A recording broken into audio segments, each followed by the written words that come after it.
They say good things come in small packages. But everything that's come in me has been awful.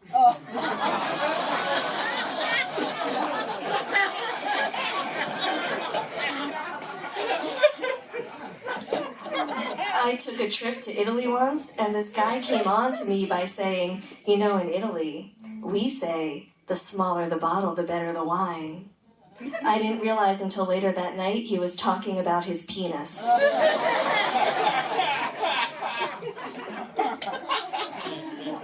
So I went to an all-girls high school in Rhode Island. I went to the Lincoln School in Providence. That's the correct response.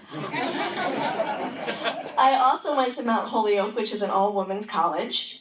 And whenever I tell a man that, he always feels the need to ask me if I ever experimented with the other girls. And I hate killing the fantasy, but I promise you, the only experimenting was in chemistry. I don't know why we didn't make out in any of the other classes.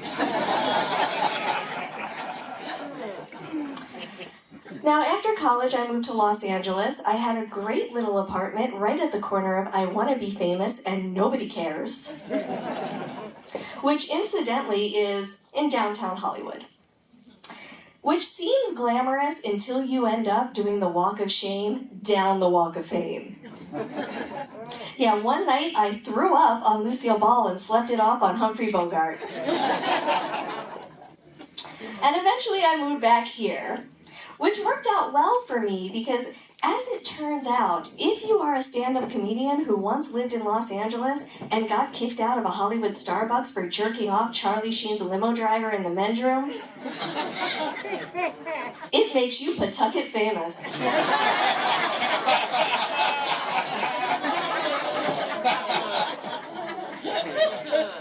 I'm kidding, of course. Charlie Sheen takes Uber. So my mom is going through this phase right now where she's constantly trying to set me up on blind dates. And I just think that's embarrassing. For my husband. Yeah, I have been married for 5 years now, and my mom is finally just starting to warm up to all my ex-boyfriends. When I was dating them, she hated their guts. But as soon as I married a man that she hates even more, suddenly they all seemed not so bad. So now my mom will randomly say things to me like, you know who you should call? Mike. He was such a nice guy. And you know, I'll give my mom that one because he was one of those guys whose heart was in the right place, but his dick was in Rebecca.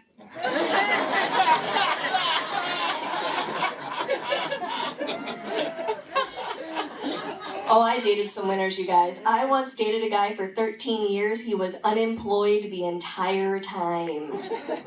Finally, 12 years in, he said, "What's your ultimate sexual fantasy?" I said, "You paying for dinner."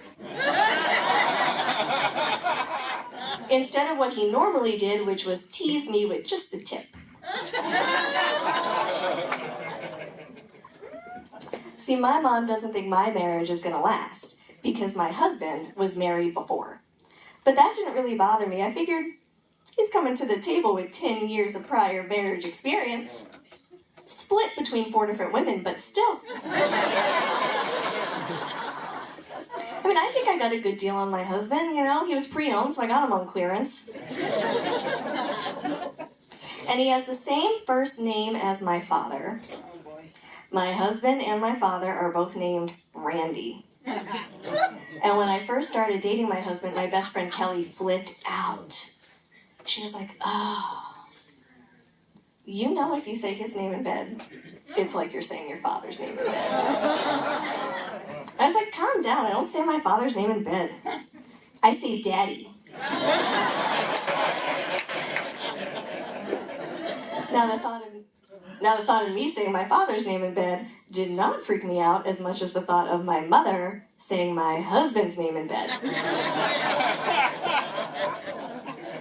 So one day I asked her, I'm like, "Mom, does it ever freak you out? You know, we're both with guys named Randy, so we both say the same name in bed." And she said, "Oh, I don't say your father's name in bed." I said, "Oh, Mom, I didn't know you were kinky. What do you say in bed?"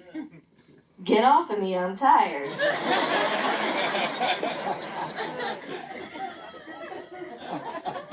My mom and I do have one thing in common in the bedroom, and that is that we both sleep naked. And that is because ever since I was a little girl, she told me that my vagina needs to breathe. And to this day, I still let my vagina breathe. Although now that she's 40, she needs a CPAP machine. But at least she stopped snoring. Thank you all so much. I'm Allison Dyen.